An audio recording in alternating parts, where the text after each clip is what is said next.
Sorry about that. And sorry we're a little bit delayed, but here we are. It's March 7th, 2023. It's a meeting of the Nevada Unified School District Board of Trustees. Please rise for the Pledge of Allegiance.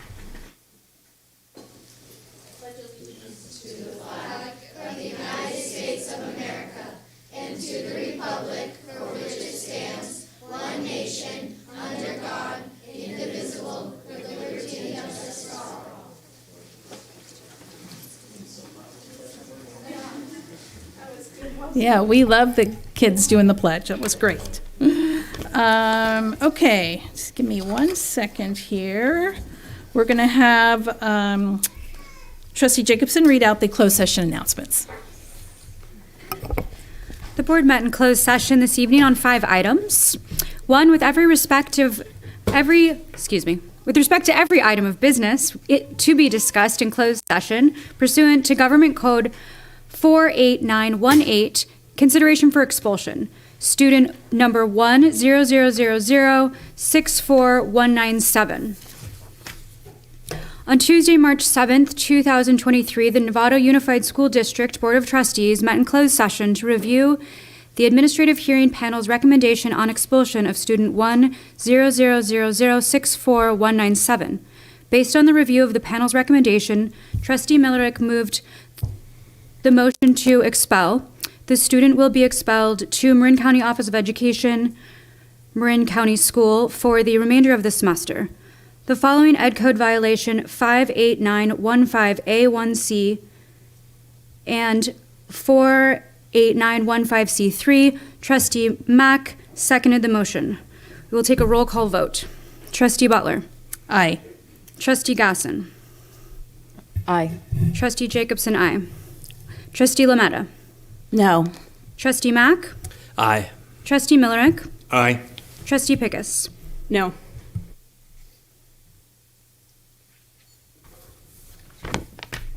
Thank you. Item 2. With respect to every item of business to be discussed in closed session, public employees' dismissal, discipline, release was information only. With respect to every item of business to be discussed in closed session, conference with labor negotiators, Government Code 54957.6, A, agency designated representative, board president, unrepresented employees, superintendent. 4, with respect to every item of business to be discussed in closed session, public employee appointment, Government Code 54957B1, title superintendent. And 5, with respect to every item of business to be discussed in closed session pursuant to Government Code 549569, confer with legal counsel, anticipated litigation, 1 potential case. Those last 3 items were information only. Thank you. All right, thank you for that. This is approval of tonight's agenda would be the next on our list here. The agenda stands as is. There's no changes in the order. So if I could get a motion to approve the agenda. Move. Okay, a first by Trustee Lametta. Second by Trustee Millerick. All those in favor to approve tonight's agenda? 7-0 and 2 advisory. All right, and then our consent agenda. Are there any items on the consent that trustees would like to pull? I do have 2 public comments, 2 public comment cards for items 14 related to the 14C and D. This is the field turf contract for turf installation at the middle schools. Yeah. Move the consent agenda, not including items C and D. 14C and D, okay. 14C and 14D, which I would ask that we take up immediately after. Okay.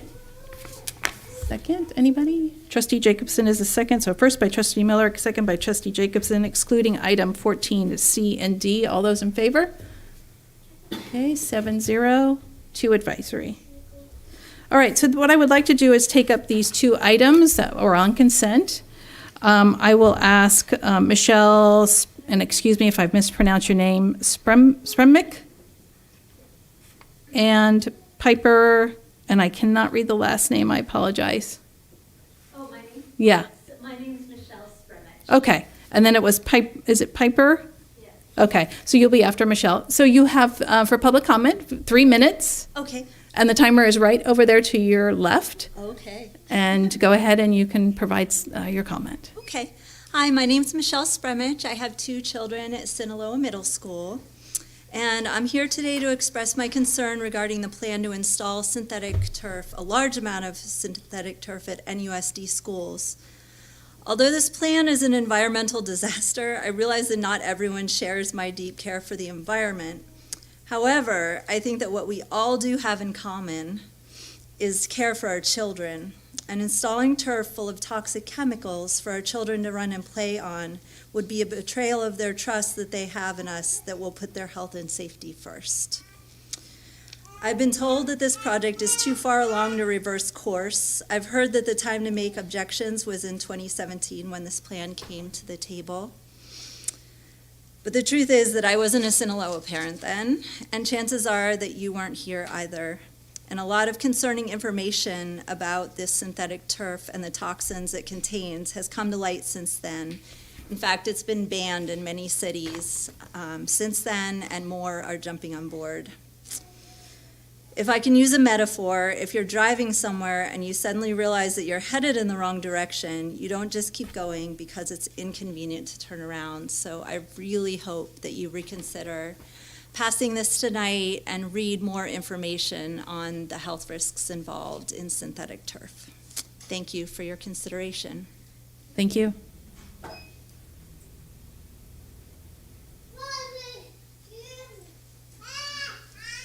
Hi. Good evening. My name's Piper Primrose, and I'm working on the Organic Field Maintenance Project with NUSD. I'm here tonight to ask the board to pause the approval of the synthetic turf contracts for Nevada's 2 middle schools. Why? Because there is an abundance of new data confirming the hazards of synthetic turf that came out after the board approved these projects. One major issue is a class of chemicals called PFAS, or forever chemicals, the Teflon chemicals, so called because they never break down and are known to cause serious health effects, including fetal deformities and cancer, as well as serious environmental impacts. It only recently came to light that synthetic turf is actually a major source of PFAS pollution. The absolute devastation caused by PFAS contamination cannot be understated and has caused informed cities, school districts, and states across the country to stop the installation of synthetic turf, including Los Gatos Unified School District.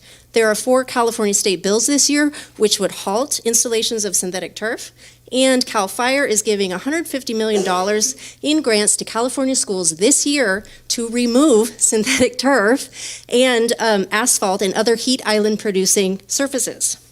PFAS is a serious concern for the insurance industry, and it should really start to concern everyone. PFAS is being called the next asbestos, and it is in the top 5 of emerging insurance risks. No one would allow lead paint now that we know how hazardous it is, and its PFAS is proving to be as hazardous, perhaps more. Ignorance is not an excuse. The board has been notified, and it is in the public record. Has the board consulted its risk manager? Does your current general liability policy contain a PFAS exclusion? Does your current environmental liability exclude PFAS pollution? Has the board advised its insurance carrier that the district may choose to knowingly and willfully, I'm trying to get through all this, willfully install plastic surfaces even given the new PFAS regulations that will be coming out soon from the EPA? How much will PFAS coverage cost taxpayers, and to what limits? Taxpayers who generously provided the bond money for Nevada school improvement projects expect the school board to do its due diligence in ensuring the health and safety of our children, and that these projects are actual improvements. I and other informed residents request each of you to vote against approving these contracts with Field Turf tonight. Please take the time to get up to speed with all of the current data, including understanding the millions of dollars you would save by choosing natural grass fields, and understanding the district's liability if the board chooses to knowingly and willfully install plastic carpet containing toxic materials, a decision that would significantly impact students, groundwater, and local waterways for decades. Thank you. Thank you. All right, so we pulled those up. That concludes our public comment for consent. I think what we'll do is we'll just move those items to discussion action. We'll place them in there at the very end is what I'm thinking. and take the motion or approval there, or we'll go from there, is what I'm thinking, instead of dealing with it right now. So I'm going to move 14C and D after item, actually, we can take it up after, yeah, I got my agenda wrong, 13E. Okay, thank you for that, making that change. All right, so let's move on. This is an exciting evening tonight for the school district and the school board in general. We went through, this is the appointment of our new superintendent to begin July 1st, 2023 here. And the board started this process back in, and as you've looked at the board report, it kind of gives a very lengthy and thorough process that we went through beginning back on June 28th, 2022. We started the process to finding our next superintendent here for Nevada Unified. So I think it was one of the good things we did, and few of us have been through this process a few times, is that we stayed right here and we did not move to hire a consultant. And I think that was one of the best things. And we asked Superintendent Derby and Dr. Walt Buster, who came on and really helped us find the right person for Nevada Unified. It was, part of the search for us was to find somebody who was connected to Novato, connected to Marin County, or even in Sonoma County, and we found somebody who's connected right here in Novato. So we're super excited, and this is the first motion, or the first approval, is the appointment of the new district superintendent to succeed Dr. Jan Latorre Derby. Let's see, let me just find that. Okay, so what we want to do is, we do the appointment and then we do the approval of the contract. So we can take a motion now. What I would like to do is do a roll call vote of the board. Trustee Millerick? So I'll move item 9A, the appointment. Okay, so we have first by Trustee Millerick, second by Trustee Jacobson. Okay, and I will do a roll call vote, and this is for the appointment of Dr. Tracy Smith. So I just want everybody to know that as well, and she is in the back, I believe. There she is. Yeah, come up. Come up to the front. Yeah. Hi. Just stand right there at the mic, I guess. Yeah, no, we're gonna put you front and center, because that's pretty much what you will be for the going forward. All right, so we have first by Trustee Millerick, a second by Trustee Jacobson, and I will do a roll call vote. Trustee Millerick. Aye. Trustee Pickus. Aye. Trustee Lametta. Aye. Trustee Gasson. Aye. And Trustee Mack. Aye. Trustee Jacobson. Aye. And Trustee Butler is aye. So you are approved, your appointment. Yay.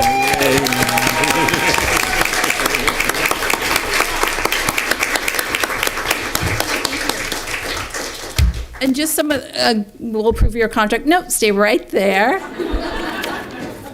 Yeah. What's so exciting is that we're approving this tonight. Normally, this happens in May and June, and there's very little time for turnover and just welcoming you into the Nevada Unified School District. Now we can start that process. Even though you're still working as superintendent up in Rincon Valley, up in Sonoma County, you're gonna kind of dive right in, and which is a plus for us. So thank you for doing that and you'll be working with Superintendent Derby and creating that turnover, doing site visits, any new hires, that big hiring that we might have, you're gonna be on board for that.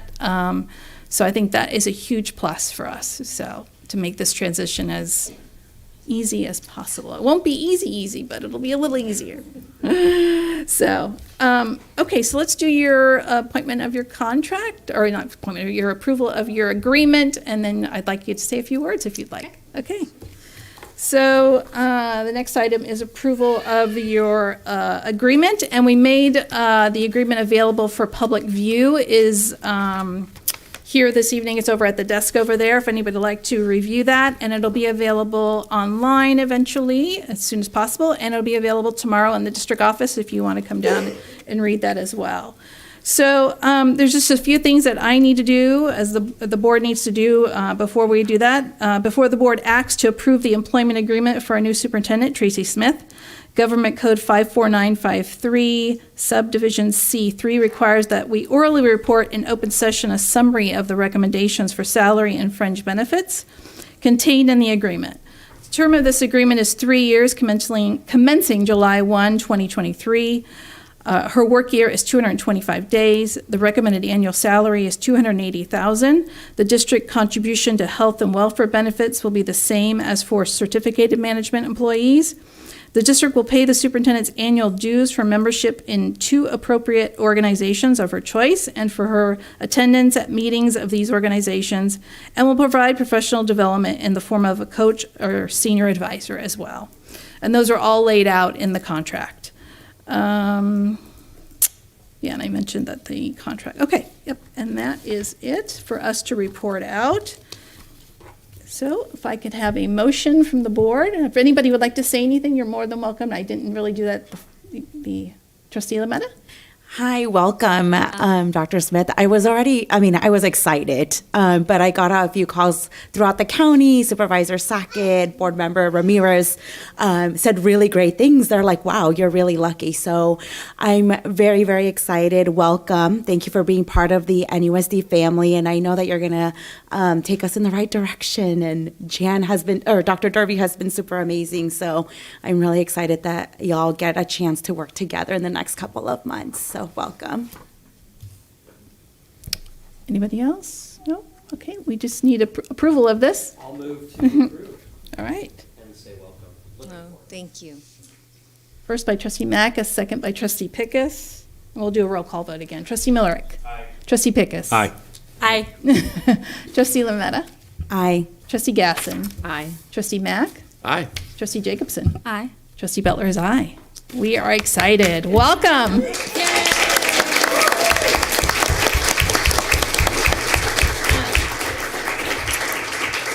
Thank you for believing in me. I really appreciate that trust, and I feel honored to be here and to be here for many years to come. That's the plan, that's the hope. This community is really, really special, and I want to be able to show how much I care about the community, care about all of you, get to know all of you. Yep. And just feel so blessed to be here and to be a part of this. So thank you, and we're going to be a great team. Great. Great team. Thank you. Yeah. Oh, Yeah, and my can you family's intro- here. Yeah. I can't believe I didn't thank them. They're the reason, part of the reason why I'm coming up here. So this is my daughter Brooke.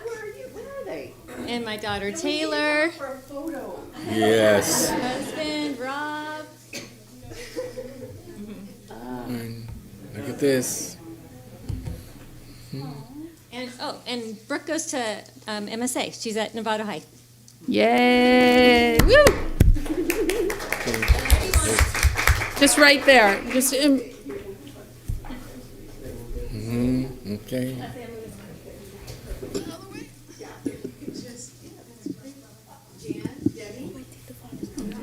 yeah, come on. Yeah. Yeah. Yeah. Okay, there we go. Good.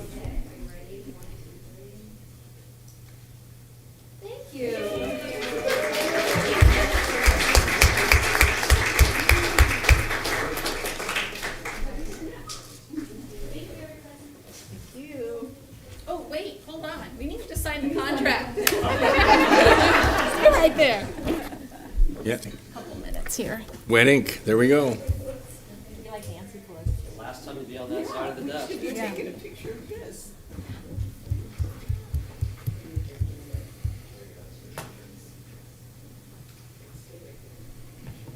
Yeah, just that. Yeah.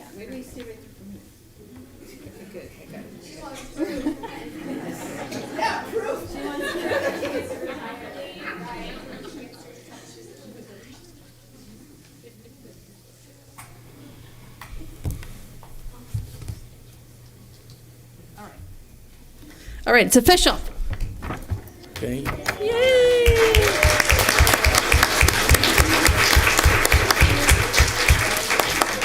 Okay, we'll see you tomorrow morning. Derek's in the back. All right. Give me 1 second.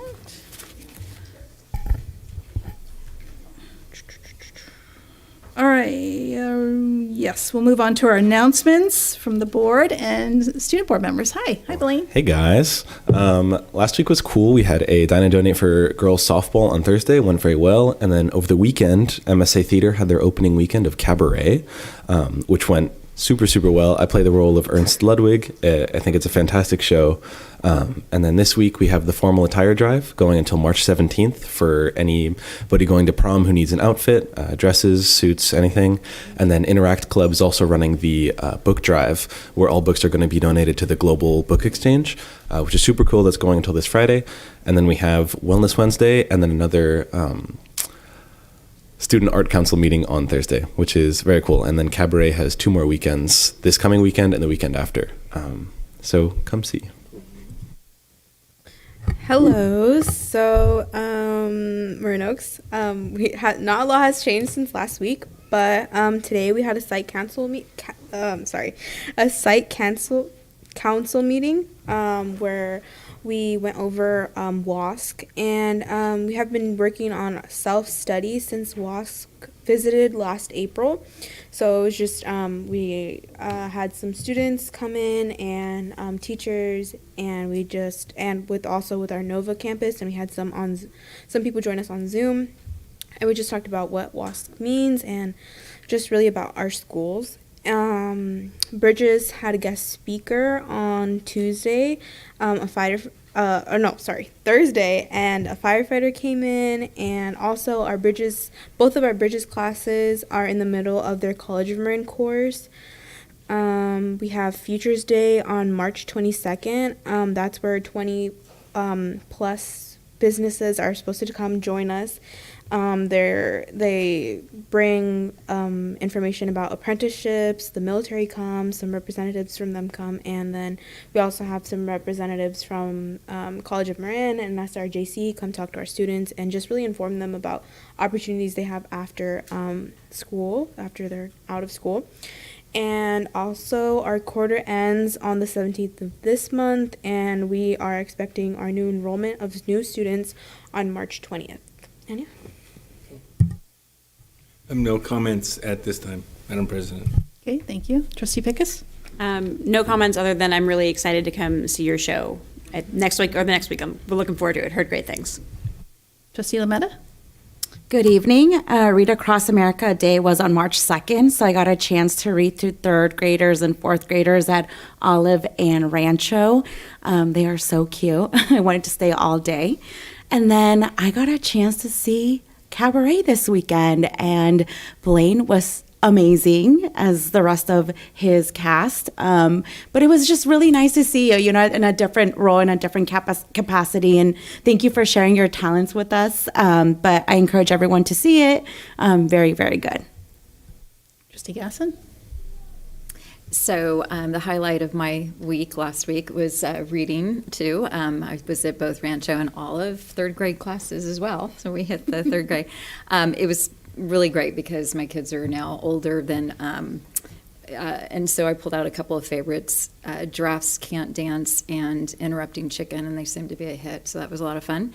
Also wanted to make mention, it's Neurodiversity Week, and I saw some of the lessons plans that was developed in conjunction with our SPED team with North Marin Council PTA SPED Chair, Kristen Chakowski. So I very much appreciate all the work that went into that and look forward to seeing some pictures of the activities that are going to be happening at our schools. And I'd also like to mention and encourage family members to take a look at their local schools, see if there's any positions that you might be open to filling on your PTAs and booster clubs. I know this is the time that we do a lot of recruiting. They change over the boards for the coming years. And so a lot of the schools are looking for treasurers or presidents or secretaries. And I can say that the 16th district is also looking for new people to join. And that is the group that oversees our North Marin Council and other schools, districts in Marin County and adjoining counties as well. So if you can reach out and help us, that would be great. Trustee Mack? Nothing to report. Trustee Jacobson? Last Friday, we had the fourth in our series of employee workforce housing seminars through a couple organizations across the state. In this session, we talked about how to look at your existing sites and how to look through the lens of who might want to live there and what they might need. And it was really fascinating to see that with the help of some renderings from some architects that kind of made it come alive for us in ways we hadn't thought of, which was really neat. I also met with a community member, and I want to give a plug for PTA Legislative Conference is coming. It's March 20th and 21st. If you're at all interested in how decisions get made at the higher levels, it's a great way to be engaged. Most of our PTA units have some money set aside to send delegates to this, representatives. So if it's something you're at all interested in, I highly recommend you reaching out to your PTA and finding out more. Thank you. Thank you. I as well attended the workforce housing group that we're in. We have one more to go, and then I think we're going to provide it. We will do a report back to the board on our sessions that we did and what the outcome was. And I will be attending Cabaret on Friday, and then Saturday is the Schoolfield 20th anniversary celebration. So I will be attending that as well. Superintendent Derby. Okay. All right. I have to say something about Cabaret also. I wasn't going to because everyone else was. But here's the thing. The students, and Blake, particularly you, because you had such a difficult task on creating something that was not anything like you. It was unbelievable. At first I thought, oh, he's so nice to this new person. And then what you had to transform into was so authentic. It was just unbelievable. And the second half of the play is just so powerful. I just encourage all of you to go. Our students are so incredibly talented, and the authenticity that you brought to the play was unbelievable. So I say congratulations. It was really wonderful. Okay, it was hard, but wonderful. I'm going to say that.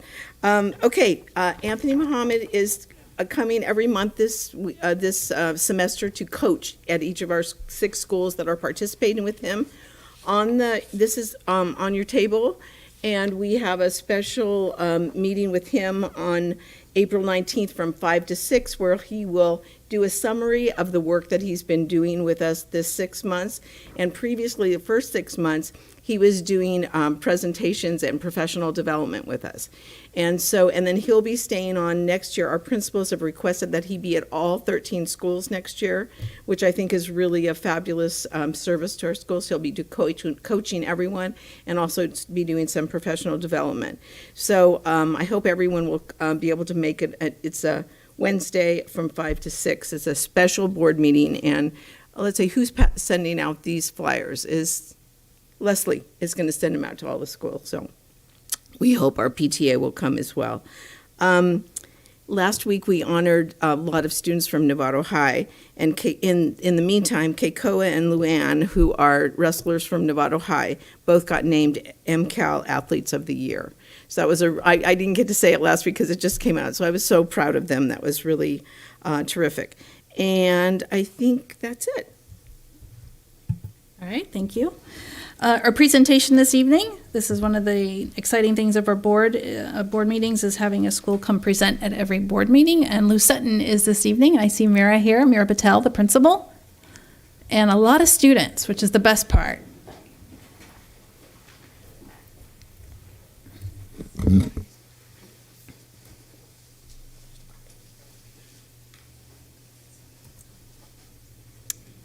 Did it, first try. All right, good evening, Board of Trustees and Superintendent Derby. My name is Mira Patel, and I'm the proud principal of Lou Sutton Elementary School. I'm very excited to be here tonight to introduce our green team to you. Last year, our school site council team discussed ways to increase student voice on campus. And so we wanted to go beyond student council and find another way, and another way for them to take on leadership roles. So we know that student leadership is critical to building communication skills and supporting team decision-making skills and building confidence. So we came up with this wonderful green team. And the green team has far exceeded our expectations because of two fabulous teachers that have taken on the role of leading them. So we want to thank Ms. Flores and Ms. Joseph tonight for their wonderful work with this team. I know these cheetahs are anxious to share more with you. So without further ado, it's my pleasure to introduce to you tonight our green team representatives, Milka, Audrey, Alicia, Stephanie, and Zoe. The LUSA and Green Team is a group of 3rd through 5th grade students who meet weekly to discuss how we can make our campus more sustainable. We find ways to educate other students and teachers on how to reduce waste on campus.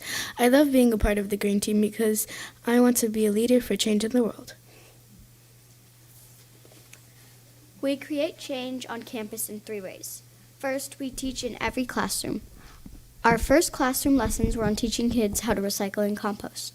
Second, we monitor the bins to make sure our compost bin is filled with only compostable items, and a recycling bin is filled with only recyclables.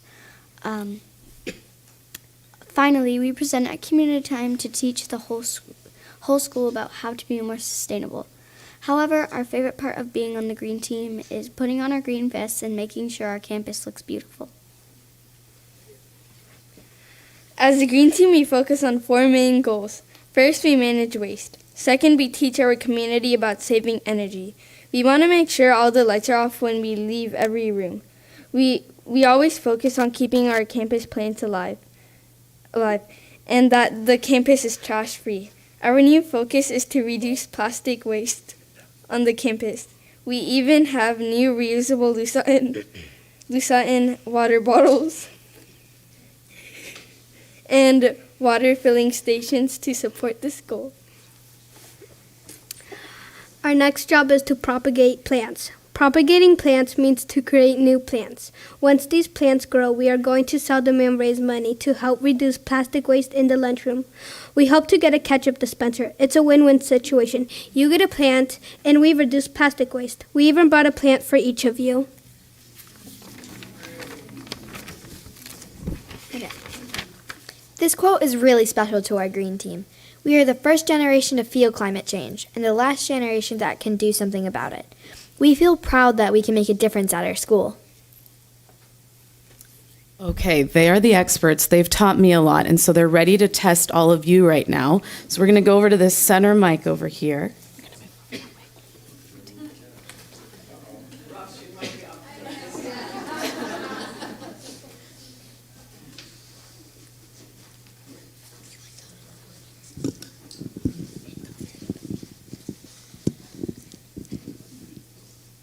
Now it's your turn.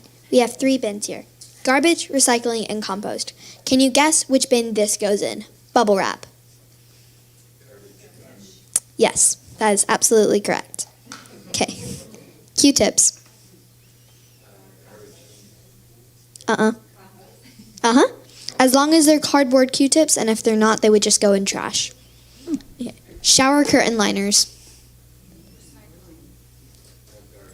Garbage. Uh-oh, I hear a lot of, oh, that means. Okay, dryer lint. Ooh. Compost.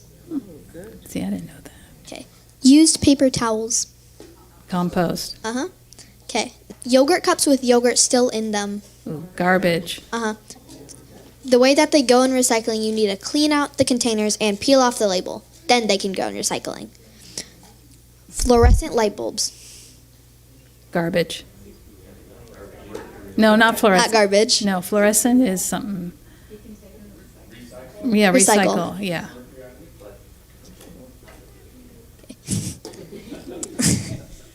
Pet hair. Compost. Okay, a pizza box.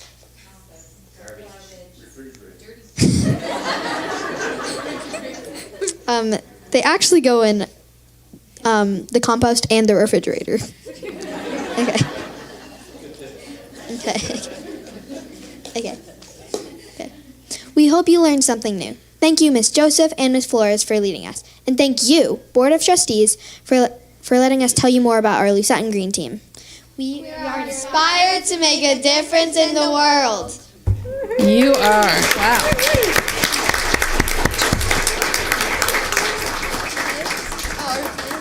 We need a photo. Yeah, Leslie. Yeah, and Heidi and Pam, can you come up too? Yeah. We're advisors. And can I say something too? Can I say something before they? Yeah, go ahead. So, first of all, I love this presentation. I think you guys did a fabulous job. And I was at your campus a few months ago having lunch, and I didn't realize it at the time, but I saw the impact of what you're doing because the kids took off to go to recess after they sat and ate lunch, and I was sitting there just stunned that everybody knew where they were supposed to put stuff. It was like and I tried for years at another elementary school, and we couldn't get them to get them right. So they all know what they're doing. It was great. And then third, I am always happy if you need help to with the propagation and stuff. I love doing that. So great. Feel free to reach out. I'm sure we'll take you up on that. I'd be happy to help. They're an amazing team. Sit down. You see Leslie right there? She's taking a picture of you. So come in the middle, and Pam and Heidi really come with the kids. And love the way you guys kept us on our toes. That's good. Yeah, that was good. So precious. That's great.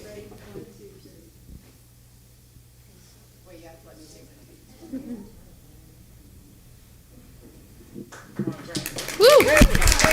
Really good. And thank you for the plant.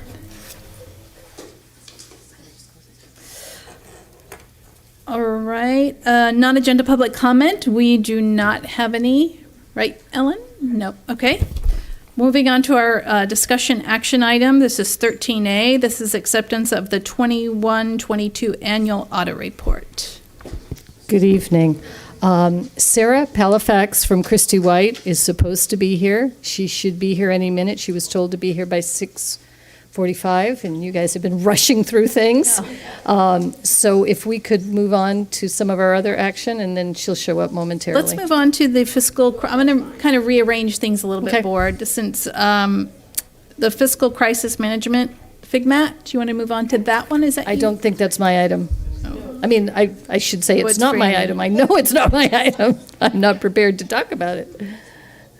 Okay. Hold on, let me just. The consent items. Yeah, I guess we could, but I'm good.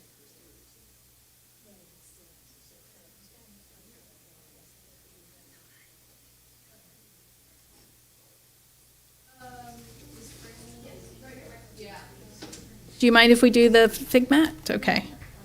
So let's do 13E. That's FIGMAT. This is approval of the study agreement with Fiscal Crisis and Management Assistance Team. Right, so good evening. What you have there before you is a study agreement that we reached out to Fiscal Crisis and Management Assistance Team, otherwise known as FICMAT. This is something that Dr. Derby in particular has wanted to make sure we try and have happen. So as a way of making sure before she leaves here that everything is in a good place, and I respect that. And you may be familiar with them, like coming in times of crisis in a district, and helping to right the ship and get things back to where they need to go. One of the other services they do is come in and consult, basically, and evaluate our processes, evaluate for efficiency, and, in terms of a lot of different items. So we are going to want to have them come in and review our operational processes and procedures in the business department in a number of areas, and then also in the information technology department as it relates to the business department, because IT is under business technically. And so after agreeing to enter this agreement with them, then there are several steps they will take, including on-site visits and meeting with different staff and taking in information on our processes and then making recommendations. Okay. Board members, Trustee Gasson. I think this is great. I'm totally in favor. Just wondering if there's like an estimate. There's no, like, can we do like an up to amount, or, you know, I have no idea how much It is. Yeah, it's in there. Oh, is that because it's not on the cover sheet? Yeah, it's Sorry. not on the cover. I apologize. Oh, there, based it's on on page 3. Okay. Not to exceed 25,600. Yeah. Okay. So when we approve, we can just have that then. But And then it- there's I Adam sh- D. yeah. That any change to the scope, yeah. Yeah, and I was going to say, when I was reading through it in more detail again, preparing for tonight, I did notice too, part of their process is to include coming back to the district at no cost within 6 to 12 months following completion as a check-in to see how we're progressing with their recommendations and how things are going. So. Okay, perfect. Thank you. And thank you for pointing that out. Okay, anybody else? I used it on the cover Trustee sheet. Mack? I just actually, just for people in the room who might not know, Jan, maybe you can share Mike Fine's history with the district. I mean, he came from this district. Right? Michelle, the vice president, came from the district. Mike didn't come from the district, Okay. but Joel Montero, who was the previous, Joel went straight to FCMAT as the president of FCMAT, and Michelle Plumtree, who is Giacomini, what is the vice president now. Okay. And so they have a really long history with supporting us. They've done FCMAT reports in the past, and we feel very confident. They're going to be really happy to come here because they've been in Inglewood, which is really in fiscal trouble. And here it's going to be a joy for them to come in to see the operation. So I think it'll go really well. Okay, Trustee Millerick and then Trustee Jacobson. So to elaborate on Dr. Derby's comments, Joel Montero was the founding executive director of the FCMAT program. His picture's up there right under one of those R's, like halfway across, and operated it out of Petaluma. The leadership moved to Bakersfield, which is the sponsoring county office of education. When Mr. Fine took over, Michelle Plumtree works out of the Petaluma office. So I don't think she personally is going to be the officer. Probably better off that it's not somebody with a little more distant eyes. I do want to point out on scope of work under item 2A2, it says the department as it relates to, it says review operational procedures, processes and procedures in the information technology department as it relates to business department and financial data. In the past, we've had the FCMAT do a report, I think in 2009, over the entire IT operation. I don't think that's, for the price I see here, that's not the scope. This is strictly related to how it's going to do business operations. The report before covered a much broader IT operations, and we've reused that 2009 report multiple times to check our progress as we've gone forward in the IT, and it's been a very that report has served this district long-term. So I'm excited to have FCMAT come and say, but I do understand the scope is narrower. And so my expectations are not a full IT review of how they serve instruction and all the other parts of our Do organization. you want us to check about them doing that? Not now. I'd like to get this moving and get this done, and maybe then when all the other trustees have had a chance to experience the FCMAT quality and product, that maybe we all collectively can have that conversation. I think that'd be more appropriate, given we have board members here who aren't familiar with their work. So I would leave it just the way it is, but I just wanted to share my experience with them for the rest of the board. Okay, thank you. Also, kind of like a history / question. I know we've previously in this district had an internal auditor. Is this kind of like since we haven't had that for so long, we're looking at ways to make sure that we're all super buttoned up and dialed? I think they will review and make recommendations to us about, do we want an internal auditor? Right. What are the benefits or not? So, Okay. yeah, absolutely. That's a good question. Anybody else? Trustee Lametta? Who's gonna be the person overseeing this work on our NUSD side? Like, who's gonna be the project manager and ensure that, that we are getting what the orientation meeting, on-site review, exit meeting? Who's gonna be responsible to making sure that that is happening? So I believe that's going to be myself and Dr. Derby. Okay. And then they'll be interviewing the entire business Yeah. department Yeah. and the IT department, and then we'll be the conduit for each of those. Perfect, thank you. Okay. This is a discussion action. There's no other comments? Okay. I'll move approval at the 25, the price quoted in the quote. Yep. 25,600. Yeah, in item page 3. All right, so we have a first by trustee Millerick, second by trustee Lametta. All those in favor to approve this? 7-0 and 2 advisory. All right, so let's get back on track with our agenda. I see our auditor is here. Lois will come back up and we'll start all over again. I have to say that when I came to Novato and learned that Christy White and especially Sarah Palafax was part of the NUSD process, I was thrilled.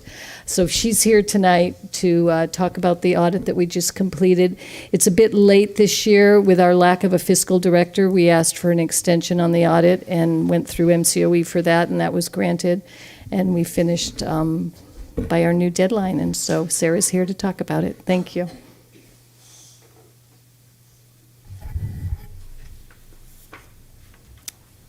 Hi, Sarah. Hi. Just put my laptop here. Thank you so much for having me this evening. It's my pleasure to be here to present the audit report. It's great to present in person. It's been, I think, 2 years ago we presented virtually, so wonderful to be back in person to present to you this evening. So I'm pleased that presenting this evening is a stellar audit report for the district. So if anyone would like to follow along, there's a few key pages that I'll highlight, the first of which is towards the end of the report, page 83. This is a really excellent summary of the results of the audit, so a great reference to turn to see the opinions that we issue for the district. So I'll start with the financial statements. This is our independent auditor's report on report page 83. We've noted an unmodified opinion, which is the best opinion that can be issued for the district. It's also called a clean opinion. Again, best opinion that can be issued. We noted no material weaknesses nor any significant deficiencies over the financial statements. For federal awards and federal compliance, we again issued an unmodified opinion with no material weaknesses and no significant deficiencies. To reach our opinion over federal awards, we tested 3 programs this year, the first of which being the Title I Part A program, the Education Stabilization Fund programs, which includes some COVID funding that the district received, as well as the Child Nutrition Cluster. For state awards and state compliance, we again issued an unmodified opinion with, and there were changes in some of the way that we potentially report findings. So in prior years, there were just either material weaknesses or significant deficiencies. Material weaknesses being items that materially impact the state awards, and significant deficiencies, in summary, being items that we believe need to be presented to those charged with governance. The state now has kind of a third distinction for state awards, and those are audit findings that are neither material weaknesses nor significant deficiencies, but because they are not in compliance with something noted in the state audit guide, it's kind of a lower level finding. And so there were no material weaknesses nor any significant deficiencies. However, there was one finding that we had to report over state awards, and it was simply a compliance item, not significant and not material. So I will go over the audit findings next. As I mentioned, there were no financial statement findings nor any federal award findings. There was, however, one audit finding, and again is a finding that is required to be reported as it is a state compliance area. And this was related to the California Clean Energy Jobs Act. There is a requirement that the final expenditure report is submitted 15 months after the project has been completed.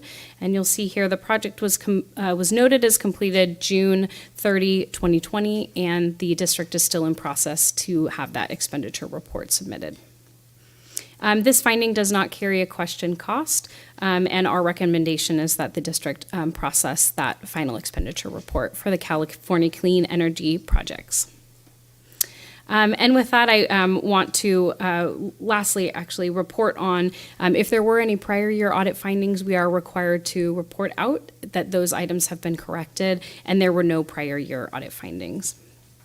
And I do want to extend our thanks to the district for their assistance and transparency in the audit process. Even with the extension, we were able to be provided all of the items we needed to reach our opinions and complete the audit thoroughly. So thank you to the district staff, many staff that we work with to complete the audit.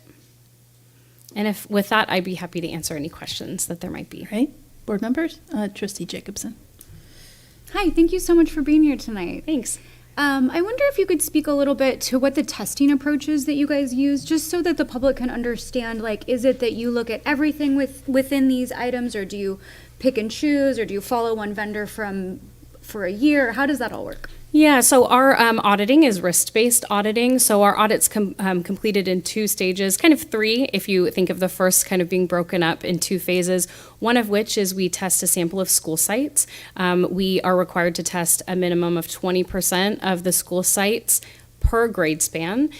So that typically is 2 elementary schools, 1 middle school, high school, and the alternative ed schools being your independent study and your continuation. So so that is simply our attendance testing. So we test how the attendance records are gathered, meeting with individuals at the school site, testing those attendance records. And also at the middle schools and high schools, we test transactions for ASB and test the internal controls over the ASB. So that's testing deposits and selecting a sample of deposits, kind of following those deposits from when they're collected to when they're deposited, and similarly on the expenditure side, making a selection of expenditures. At the district side, during our interim audit, we do internal control testing, which allows us to identify if we can rely on the internal controls of the district to reduce our substantive procedures at the end of the year. And internal control testing, we test cash receipts, which are the district's depositing cycle. We test payroll, and we also test the expenditure side, or testing warrants. We also complete the state audit, state compliance, which is prescribed from the state audit guide, as well as federal compliance, which is in line with the uniform guidance. And at the end of the year, we obtain the district's financial statements, and we substantively test those balances using the risk-based approach, identifying if we can rely on the district's internal controls and test those balances. So short and long form of how we conduct our audit.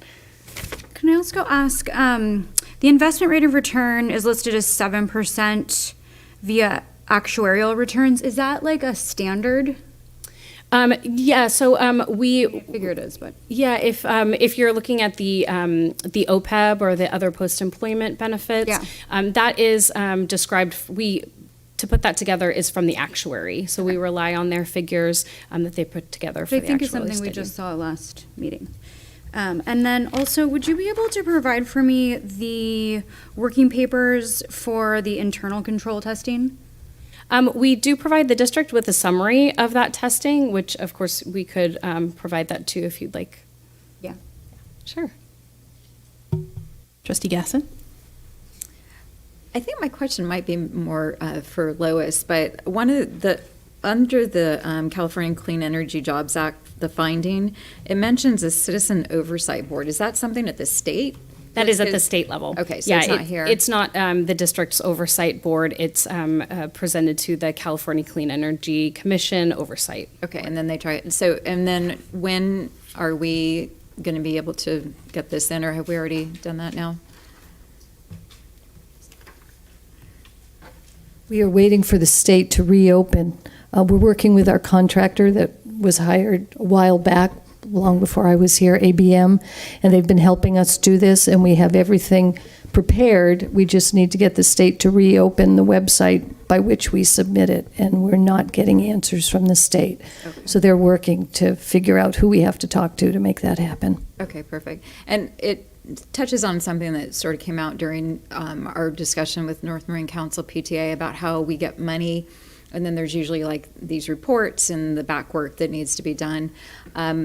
I'm wondering if when we're looking at FICMAT, what the, or maybe there's already a process in place, how we're tracking when we get money, what the requirements are. I mean, it's a lot of work. Not just here, but I was. Most of the state and federal money, there's a process, and you get email after email after email saying, reports due, you haven't done it yet. Okay. This was kind of an odd thing, and it fell into that realm between, I mean, I could get into a long story about what happened when ABM was here.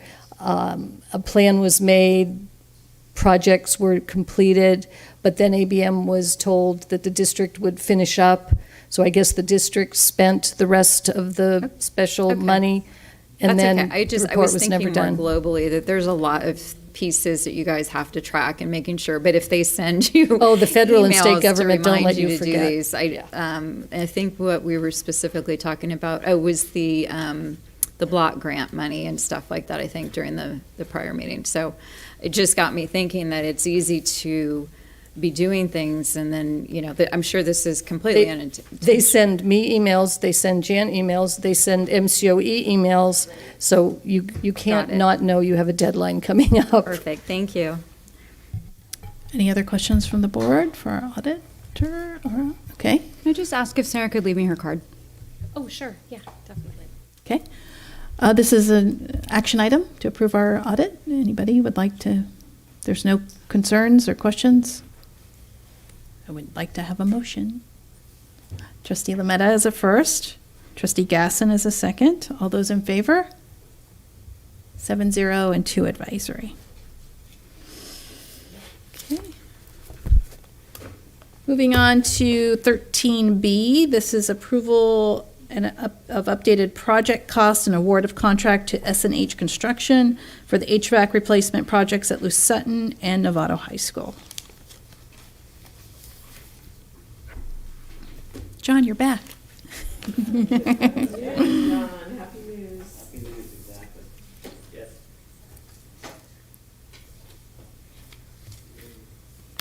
All right, so tonight we're looking for approval of both the Novato High School HVAC project as well as the Luz Sutton Elementary HVAC project. Projects were bid out recently. We received 3 bids on for the Novato High School. S&H Construction was the low bid. Additionally, we received 5 bids for Luz Sutton, and again, S&H was the low bid for that project as well.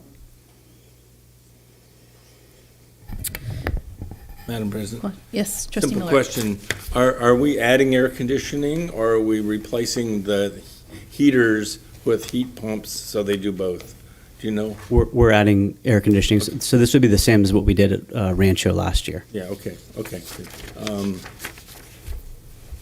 I'm ready to approve it if there's no more questions. Yeah. Trustee Gasson's got a question. So the amount, so I kept doing math, and now that I've been away from it a day or two, I'm not exactly 100%. I think the message I was conveying was the amount on the recommendation for the additional cost of $590,000. My calculation based on all of this was 151.0. Is that not correct? The costs that I think you might be looking at are construction costs, but project costs are at $590,000 over budget. Okay. Mm-hmm. And that's, okay, got it, that's where the, Is that per site or total? Total. okay. Thank you, I'm sorry I didn't understand that. I think, and just to, because the number, figures you give in here, the bids that you got, those are bids for construction or bids for project? Those are bids for construction, and then we go and we add project costs to that, architect fees, DSA fees, et cetera. Right. So because I was getting the same number she was getting. Yep. So maybe that's, okay. So maybe that's what we need, what the overall project, new project cost is per site. We don't know that number in this report. So if you recall, both of these projects were part of a larger, originally they were all part of one project in which we had Rancho Elementary as well. And then when we couldn't get the units in time, we had to parse these out. Because I did find some project costs back on a September report. Yes. So, okay. Are we good? Are we? Yeah, no, I know. The information that comes to us, though, I would like it to be, so I'm not questioning the numbers. That's a concern for me. No, I agree, and I still think, but I mean, I understand what you're saying. I think the way that this was, I mean, if at the end of the day, if it's 590,000, it's 590. Yeah. The way that it was written, when you do the numbers and stuff, it doesn't. A bit confusing. Yeah, it was a bit It doesn't roll out the same We'll way. be sure to change that wording in the future. Just one question. Yeah. So and this is more of a just clarification. So I see that when we went out, the first time we got the numbers we got, right? And the Novato number came back the same, which. Correct. Got it. But Lou Sutton dropped 468,000. Any thoughts on just better bidders? What happened in the intervening 3 months? I think we went out and we made some phone calls to as many contractors as we could that were qualified. And I think we just got better turnout the second time. And then yeah. Is it 590 per site or 590 total? 590,000 total. Total, okay. All right. Any questions? All right. First by trustee Mack, a second by trustee Jacobson. All those in favor? Okay, 7-0, 2 advisory. And to be clear, with the completion, yeah. It's so good that Mira's here. Yeah. But to be clear, with the completion of these two projects, we will be 100%. Yeah. Well, shoot, not Hill. Hill, yeah. Okay. All right. All right. I just want to Hill's add one some- we'll still bring to you. What's that? We're still bringing Hill to you. Oh yeah. Okay. It's close. Yeah, Hill's So waiting. close. Hill's waiting for that. We really need that. We still don't ASAP. have DSA approval on Hill. We're close, but just not there yet.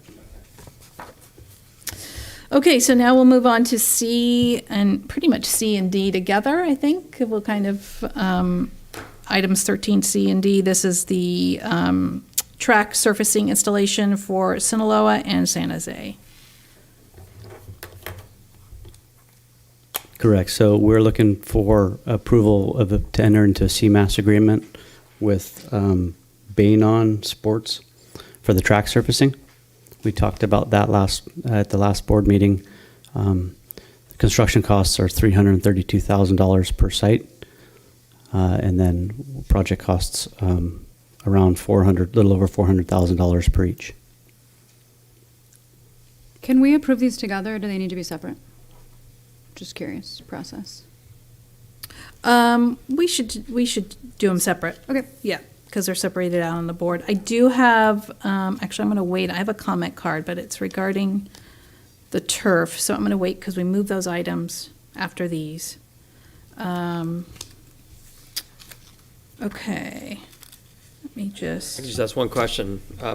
Is there any real difference between the two at all? I'm seeing the prices are identical. So are they the exact same dimensions, same lanes, everything? They're pretty much the exact same. They're both the same product, the BS 200. Okay. Everything's the same. I was just wondering if there's any difference in layout, that's all. No, there's just a little difference in just that runoff, but it's so minor that it's just because of the space available. Okay. Trustee Gasson? Sorry, it triggered something because we had talked about having our fields needing special work and stuff. Is there anything special we have to do to these to keep them up? Maintenance-wise? Yeah.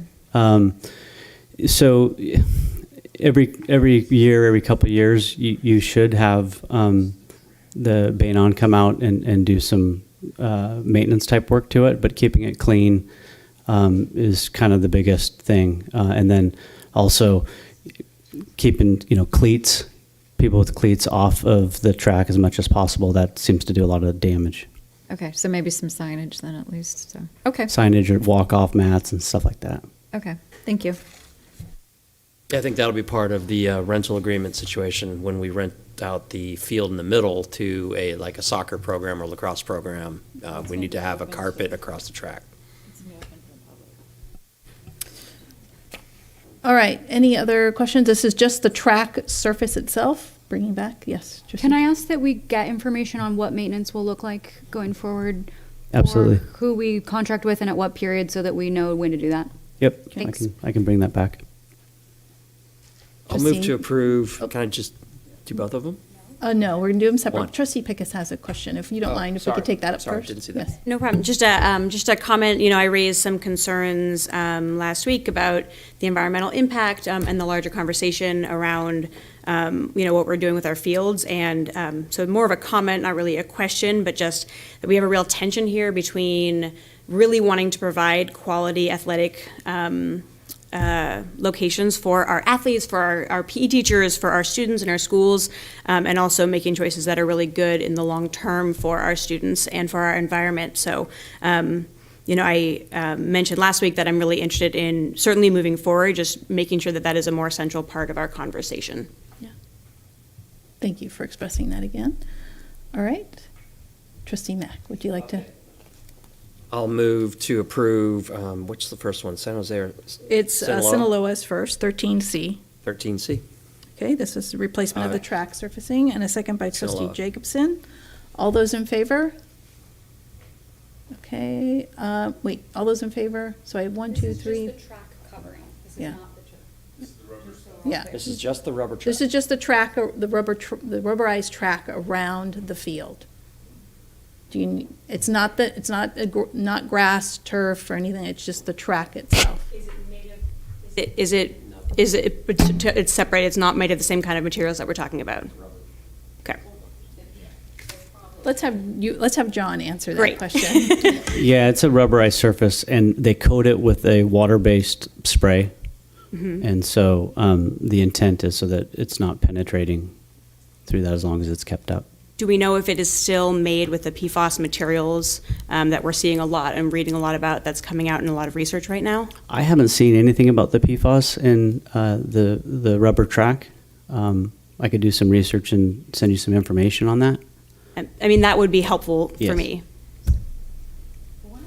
One of the things I noticed about this, and I'm by no means an expert, but I kept hearing like there's concrete first. So it's a different, I think there's still probably some, but it's a different process. Am I right? I mean, it says right here, it says asphalt and concrete. Yeah, it's asphalt, so Right. asphaltic concrete. And so- then the rubber stuff is on Correct. top. The black stuff that you make roads with is called asphalt concrete. It's not concrete like Portland cement. That's just the word they call it. Even though it doesn't look like concrete to you and me, it's that black stuff. Yeah, it's just a road underneath the rubber. And if you fall on it, it's just like falling in a street. I just wanted, before we called, I took the vote that you understood what we were approving, so. I appreciate that. I guess I'm Not here to change your mind or anything. No, totally. I appreciate that. And I just, if we don't have because I'm just kind of wondering, like, I'm concerned about the PFAS materials. And, you know, there's just a lot of research coming out about that. And so I don't want to just like skip over that piece. And so if we don't necessarily know if that's what's in the materials, that seems like an important piece for me personally. Okay, thank you for expressing that. All right, so we had a first by Trustee Mack, a second by Trustee Jacobson. All those in favor? So I have 5 opposed. I will abstain. I will Can I abstain not do too. that? I don't think you can abstain because abstain is more of when there's a conflict of interest in the, so that's where you would abstain. I think we need to get legal guidance for her so our board knows, and new members know when an abstention is an allowed action. Because I mean. That's what I've always. But I believe we're here to vote. Am I wrong? You can't abstain unless you have a personal. That's what I believe the law You own holds. the company, Yeah. or you own shares in Yeah. the company, or something. You It's just have to go affecting your yes or home no. value or Yeah. something like that.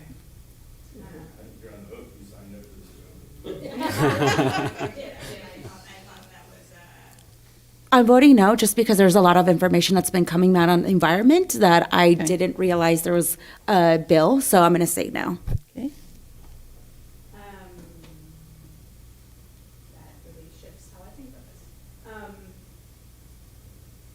I will also vote no. We have votes to move this forward, but this is really important to me, and it's important that this is a part of the conversation moving forward. And I want to make sure that our athletes and our programs have a good place to play. Okay, so that was a 5-2. And did our board members, did you, advisory votes were yes? Okay, thank you. All right, so that was 13C. This is 13D. I'll move approval of 13D. I think we've already had the conversation, so we'll Yeah. put a motion on the table. First by trustee Miller, a second by trustee Mack. All those in favor? Okay, it's 5 opposed, 2, okay, 5-2, and 2 advisory, yes votes. All right. We've completed what was on the agenda for discussion action, but we moved to items 14C and D. So let's go back to those. These are on, yeah, you're staying here, John. Yeah, don't leave. Don't sneak away.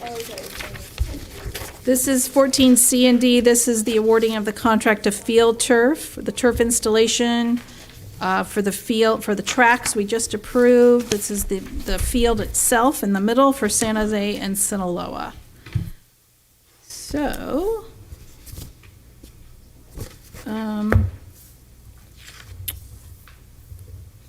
why don't I have a public comment. I'm going to start with that. John, do you have anything that you want to, we moved these to discussion action because we had some public comment.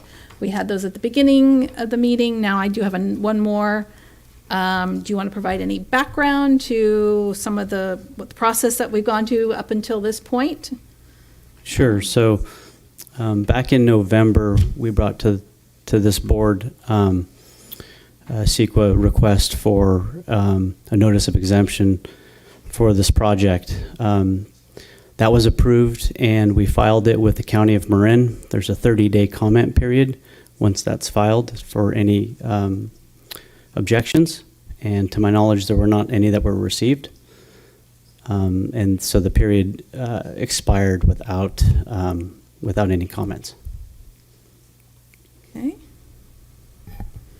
I'm just reading the board cover here. I think it pretty much lays out the process that we've gone through, and what items have come before the board, and just as we've gone through. Okay. I'm going to start with the public comment, and then I'll come back to the board. So I have Rosalie Chi, I believe it is. They're not present. Okay. Well, that takes care of that. All right, board members, so this is approval to have Field Turf install the turf fields at both San Jose and Sinaloa. Are there questions? Trustee Gasson. Sorry, I can't pull it up fast enough. So I'm wondering, I have to say a couple of comments struck me, just about some, I don't want to say compliance, but some things that were raised and whether, I don't even remember what the commenter said, but there were some things that were asked earlier that made me pause and just want to make sure that we dot our I's and cross our T's. I have to say this is something I'm not well versed on at all about turf fields. I know a lot of different stuff about environmental impact and everything, but I'm wondering if a 2-week delay while we look at some answers to the questions that were raised is possible, or if that's going to completely derail our timeline on everything, because our next meeting is in 2 weeks. Is that correct? I think. Yeah. I mean, I just feel that it's worthy of at least doing a little bit of research and getting some answers to the questions that were asked. Yeah. Sorry. So let's talk about the board members are requesting, a couple board members, not everybody, a delay of this for a couple weeks because we have gotten some public comment, we've gotten some emails concerning about the actual tread itself, the material used. Not so much, I don't think, not so much like the cork or the fill, but the actual turf. So if we're talking delaying the entire project to start for a couple weeks, or at least until after the 21st board meeting, right now with rain, it seems like it's the next week we're looking at rain. So they can start their grading operations. However, the preparation for a grass field versus a synthetic turf field is significantly different. We would be doing some lime and cement treating under the fields for the synthetic turf project that we wouldn't do for natural grass, just because simply the grass wouldn't grow over that material. Additionally, there would be irrigation that would need to be added to the field as well. I will say that I do know that we had an issue come up at one of our other schools down in the South Bay, and it was with field turf as well. They did do some of their own testing for their synthetic turf product, in which they tested 30 different PFAS, and they did that it's the EPA test method 537M. And they found that there were no PFAS for those 30 PFAS that they tested for. Okay. Thank you for And that. that's of the same material we'll be using? That's the same material that we're using, yes. Thank you. Excuse me? And have used, yes. Oh, you mean at the San Marin? I believe so, yes. Trustee Miller? So do we have a set of plans for this project? You're talking about a complete redesign as best as I heard. You're changing the soil treatment, you're changing the asphalt. Is it a completely, are these out to bid already, or are we before bidding? These have bid already. So BHM was awarded the project a while ago, and then the TBR was approved last week. So with that big of a change, that has to go back to DSA, right? We're basically going to lose the summer. It's a significant change, and there would be some design-related costs associated with making that change. Separate from cost, we won't have these fields, they won't be able to do the work over summer. We're going to lose a year. What do you think? We're going to lose some significant amount of time, and we are in jeopardy of not having it done by the end of the year. Okay. So I'm apprehensive, given the community's interest in having athletic fields that we can play on, and right now what we have gopher traps and ankle breakers, which is the only available field for the two middle schools, because we haven't been properly irrigating them to keep them up to standard as we've been looking forward to this transformation and the drought. I didn't make the drought, but we've had a drought. I'm concerned that delaying this project, I'm guessing it's going to be a year, another academic year. Maybe they can do the work while school's in session because they can fence off the fields, maybe. But I'm concerned that we use materials that are proven safe. All the evidence that you've got so far is this is safe. There's issues before we take this material and put it on the elementary school campuses and put it around the lawn areas around our field. I would love to collect the most current scientific information, but I'm not ready to delay the utilization of these fields for middle school kids. They need athletic facilities, and right now, if you drive by Sinaloa, they don't have any, hardly. They're not safe for them to play on. So I'm going to my vote is to continue moving forward on this project, and then step back and look for anything future, to look at take the current knowledge that's in the industry, and apparently currently being added to. The body of knowledge is growing pretty quickly, apparently, and get on top of that before we take another action. But I don't want to go back and unreward contracts that have already been let and tell families that their kids are not going to have the facilities that this district has promised them So I'm gonna move in favor of, I'll vote in favor of moving forward. Is that a motion, Trustee Miller? It's a motion, if the board's ready. Okay. I'll take, do I have a second? And then I'll go for questions, comments. Trustee Mack, yeah, you're a second. Okay, so we have a motion on the table, but we'll go to comments. And I'd like to back up what Trustee Miller said. I didn't think about, I was at first thinking 2 weeks would be fairly minor, and I get that. However, I do believe that changing gears into a whole nother project would effectively kill this project. 2 reasons. One, we'd lose the time, so we'd lose a year. But also, too, I've been part of projects in the past in this district with those 2 fields where we completely returfed both of them. Completely. Brand new sod. Twice at San Jose. And brand new Gophers then. And brand new Gophers within 6 months, and both fields looked worse than they did less than 2 seasons later. Unless we're willing to spend a lot of money, like a golf course does, on those fields, we cannot maintain them to be safe for our kids. Add to the fact that we cannot abate gophers. We cannot abate gophers. We cannot remove them. We cannot kill them, God forbid. We can't do any of that. And both of those fields are gopher habitats. They're prominent. They're not going anywhere.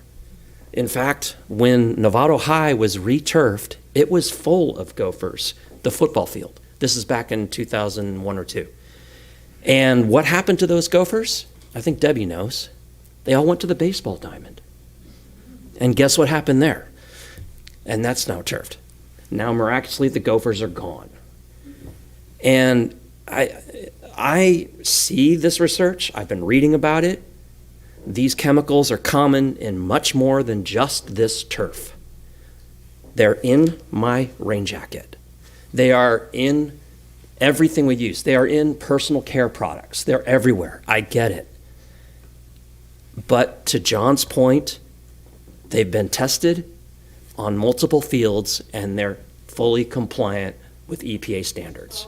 So I am not convinced that there's an issue there. I was convinced there was a big issue with tire crumbles, and those are gone. Tire crumbles are a major problem, not just for their toxicity, but for their heat sink. All the comments about heat sink relate to the black base of the fields. Now our fields are white based, sand, and they are considerably cooler than they were. In fact, they're close to grass. Ask any of the kids who use the fields. I'm not sure if you guys are familiar with it because you saw both, but they notice a big difference. For that reason, I think we need to move forward and make this consistent with what we have at the 2 high schools and move forward the project. No, okay. Trustee Gasson, did you have something? No? Okay, sorry. I thought I saw a hand. Okay, so we do have a motion on the table. Do we have this? Okay, so I will go back to the comment card and make sure you have an opportunity to speak. This is Rosalie Chi, is it? Okay. I'm glad you came back. Thank you. Hi, I'm Rosalie Chi. I go to Sinaloa Middle School, and I'm in the environmental club. And I would like you guys to not do the turf because when it gets hot, the turf releases toxins and it goes into the air and it could go into our stream. And also, that would be a ton of plastic, like unrecyclable plastic, that would go into the dumpster. And I've also seen and heard about more injuries on turf. And yeah, overall. Thank you. John, would you mind the CEQA report or that's put together, the exemption, was CEQA exempt, correct? Correct. Okay. What are some of the parameters that they look at to achieve the exemption? Is that? Part of it is they're looking at the impacts around the end users, the environmental aspects, and of such. Okay. So any kind of negative implications from that. Okay. I mean, I'm somewhat familiar myself. I just wanted you to kind of give that for public. Yep. Okay. Trustee Gasson? And I was going to say, and we use the same CEQA consultant for this project that we have for the other turf projects through the district. Okay, yeah. So I agree. I mean, one of the reasons that we've gotten this far, and this is coming up now, the field at Sinaloa is just terrible. And I'm acutely aware of Gophers, long-term stuff, but I think what caused me to request 2 weeks, and I'm still feeling that I'm not trying to derail the whole project and figure everything out, but there were some questions that were asked earlier tonight that I just want to make sure, like you said, dotting our I's and crossing our T's. Is there something coming from the state that's going to be,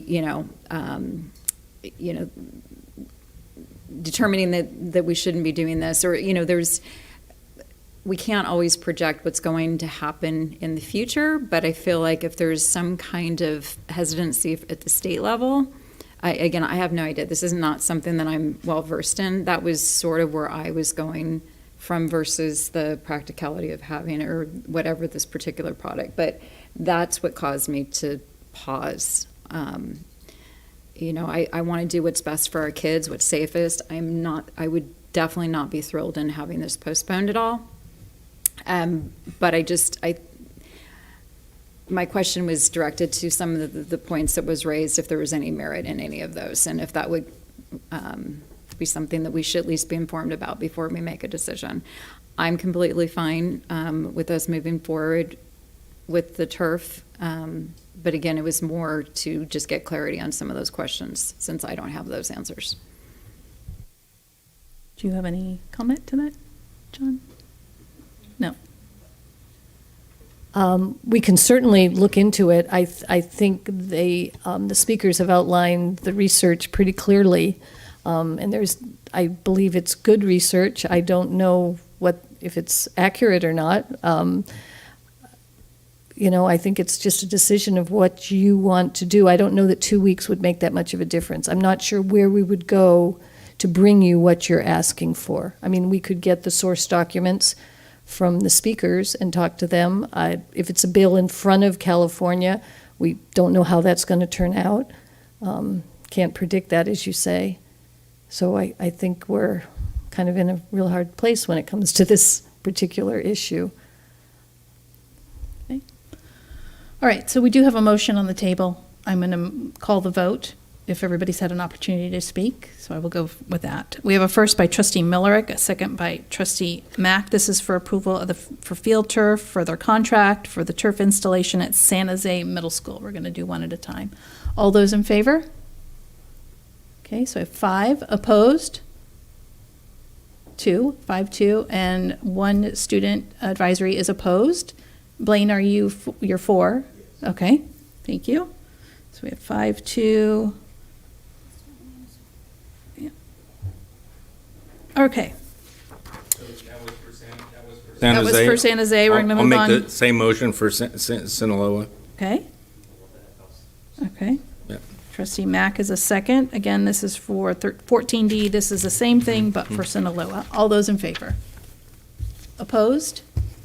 Okay, that's a 5-2. 1 student board member is for, and 1 student board member is opposed. So could you record the actual votes into the minutes so we have a record? Yes, it will. We always, on every item, it's listed every trustee and what the vote is. Thank you very much. In the minutes. Okay?